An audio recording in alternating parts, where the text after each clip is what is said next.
ዛሬ በዓለማችን ላይ ስለመዝናኛ ሲነሳ የዲዝኒን ያህል ስሙ ገዝፎ የሚታይ ተቋም የለም።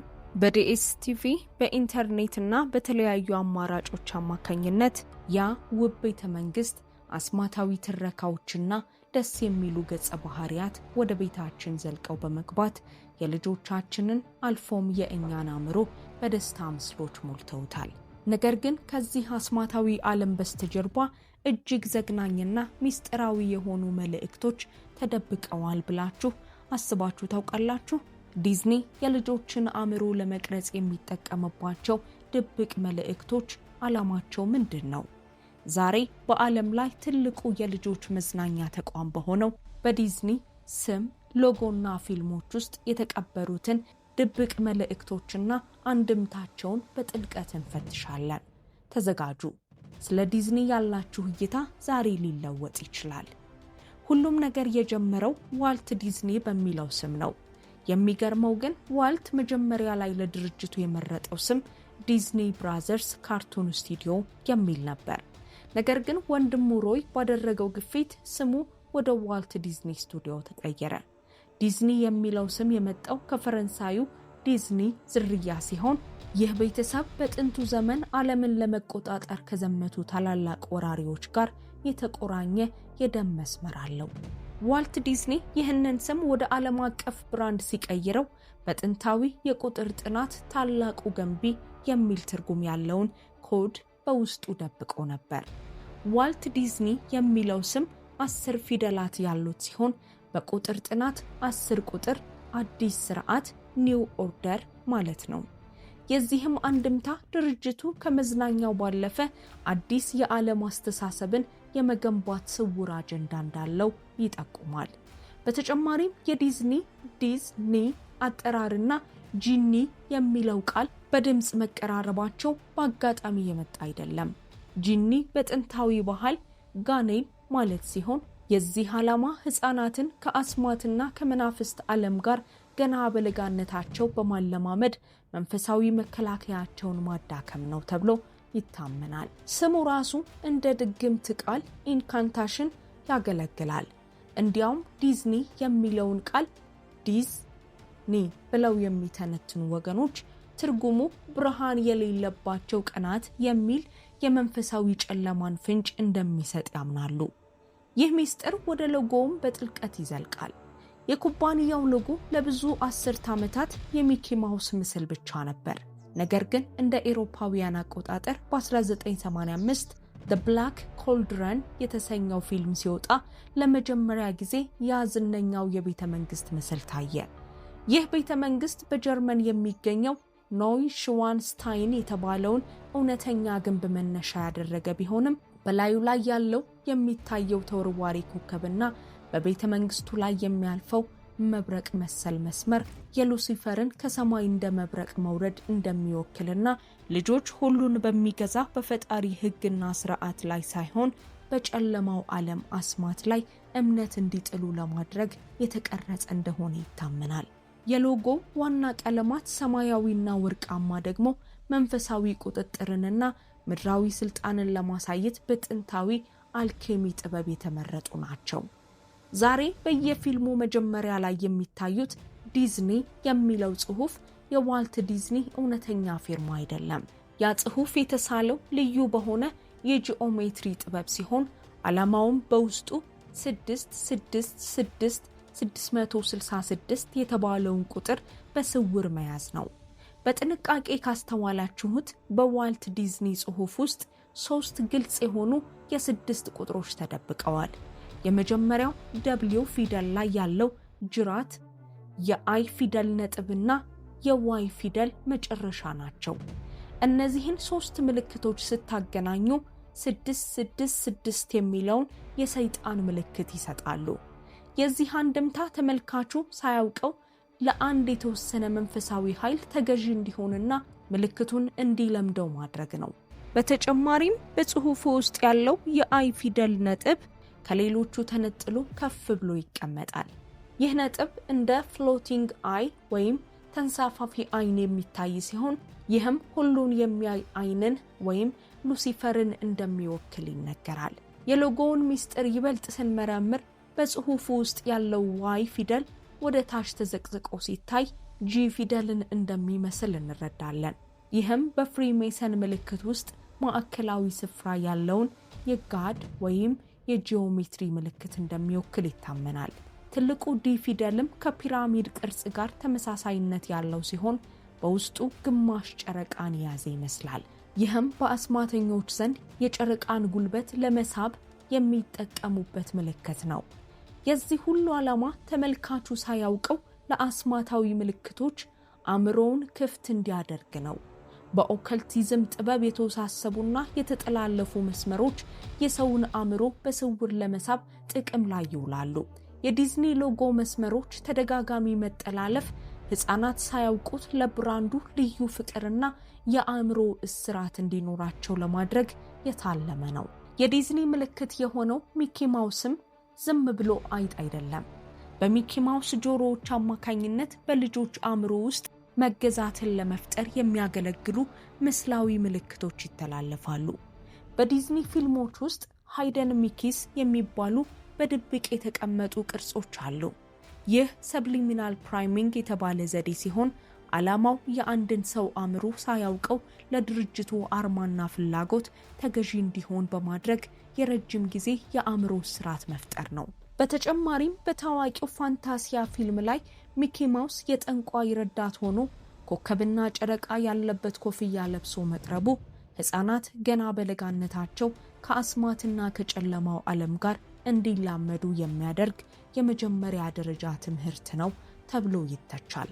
እዚህ ጋር አንድ ትልቅ ሚስጥር አለ። ሚኪ ማውስ በፊልሙ ላይ የጠንቋዩን ኮፍያ ሰርቆ ተፈጥሮን ለመቆጣጠር ሲሞክር ይታያል። ይህ ኪዮስ አውት ኦፍ ዘ ኦርደር ወይም ከሁከት ስርዓትን መፍጠር የሚለውን የኢሉሚናቲ መርህ ቀድሞ በልጆች አእምሮ ውስጥ ለመቅረጽ የታለመ ነው የሚሉ ወገኖች አሉ። ይህ ተረክ አስማት ብቸኛው መፍትሄ ነው የሚል እምነት በልጆች ላይ እንዲያደር ያደርጋል። ከዚህ ሁሉ በስተጀርባ ያለው ዋልት ዲዝኒ ራሱ ፍሪሜሰን የተባለው ሚስጥራዊ ማህበር ከፍተኛ ባል እንደነበረ ብዙ መረጃዎች ይጠቁማሉ። ሌላው ዘግናኝ ወሬ ዋልት ዲዝኒ ሲሞት አስክሬኑ ክራዮጄኒክሊ ቀዝቅዞ እንዲቀመጥ ማድረጉ ነው።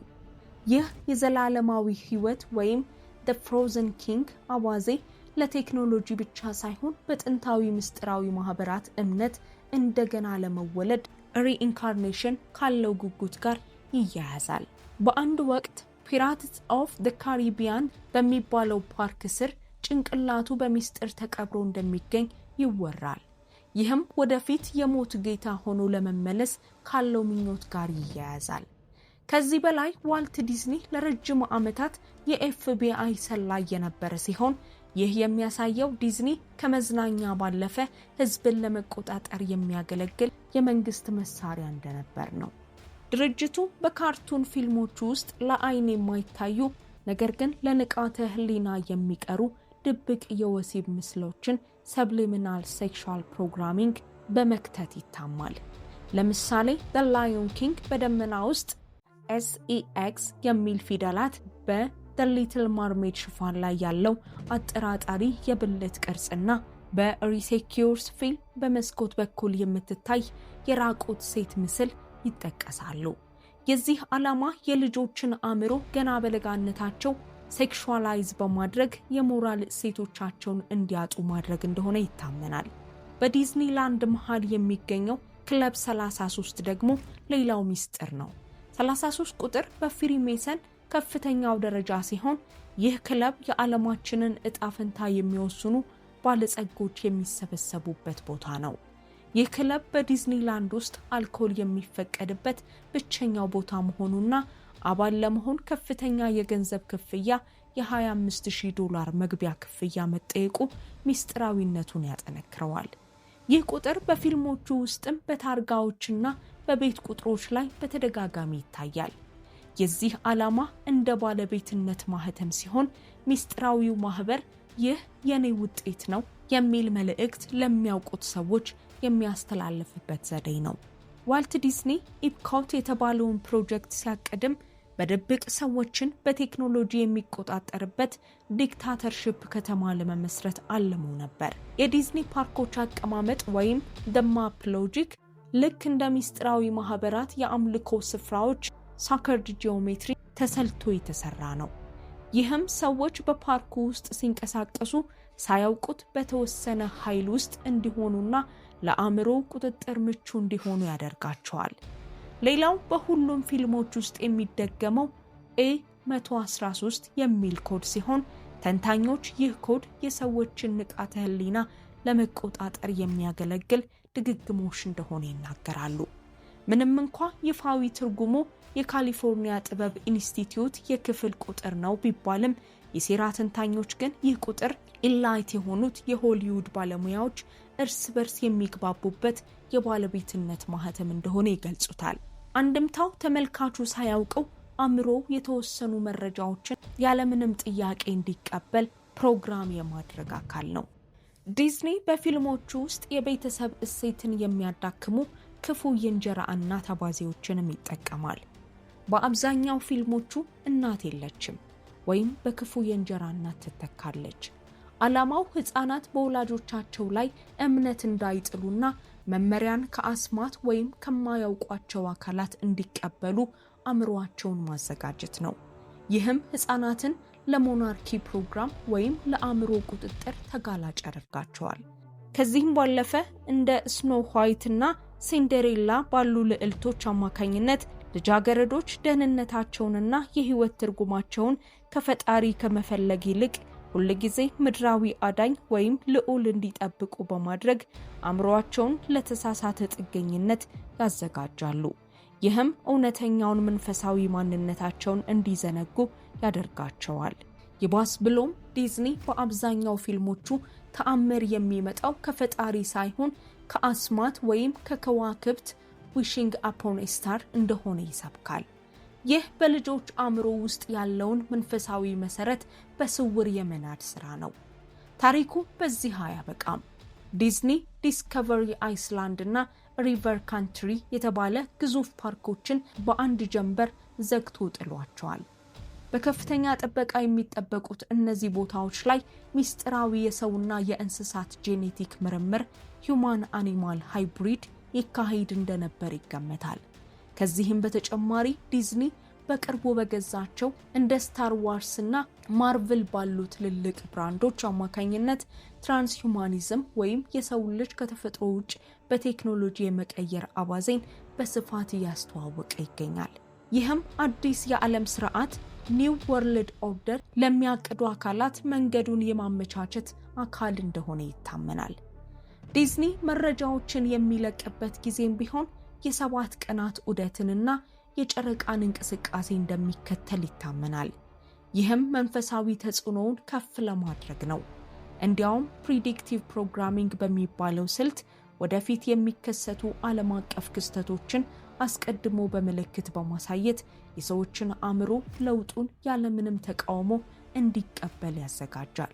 ብዙዎቹ የቀድሞ የዲዝኒ ታዳጊ ኮከቦች እንደ ማይሊ ሳይረስ እና ብሪትኒ ስፒርስ ያሉ ካደጉ በኋላ የሚያሳዩት አስነዋሪ ባህሪም ዲዝኒ ከሚጠቀምበት ማይንድ ኮንትሮል ፕሮግራም ጋር ይያያዛል። ዲዝኒ የሚጠቀምባቸው ደማቅ ቀለሞችና ተደጋጋሚ ምስሎች የልጆችን አእምሮ ለትዕዛዝ ተገዢ ለማድረግ የተቀረጹ ናቸው። የዚህ ሁሉ አንድምታ ዲዝኒ ልጆችን ገና በልጅነታቸው በመማረክ ካደጉ በኋላም በአስተሳሰብና በባህሪ ተገዢዎች እንዲሆኑ ማድረግ ነው። ለማጠቃለል ዲዝኒ የልጅነት ትዝታችን የቀለም ውብ ካምፓኒ ብቻ አይደለም። በፊርማው ውስጥ ካለው 666 ጀምሮ በፊልሞቹ ውስጥ እስከሚቀበሩት ምስሎች እስከ ሚስጥራዊው A113 ኮድና እስከ ሚስጥራዊው ክለብ 33 ድረስ ዲዝኒ ትልቅ አጀንዳ ያለው ተቋም ነው። እኛ አስማታዊ ዓለም የምንለው በእውነቱ አእምሮአችንን የሚቆጣጠር ወጥመድ ቢሆንስ? ታዲያ እናንተ ምን ትላላችሁ? ሐሳባችሁን ኮሜንት ላይ አስፍሩ።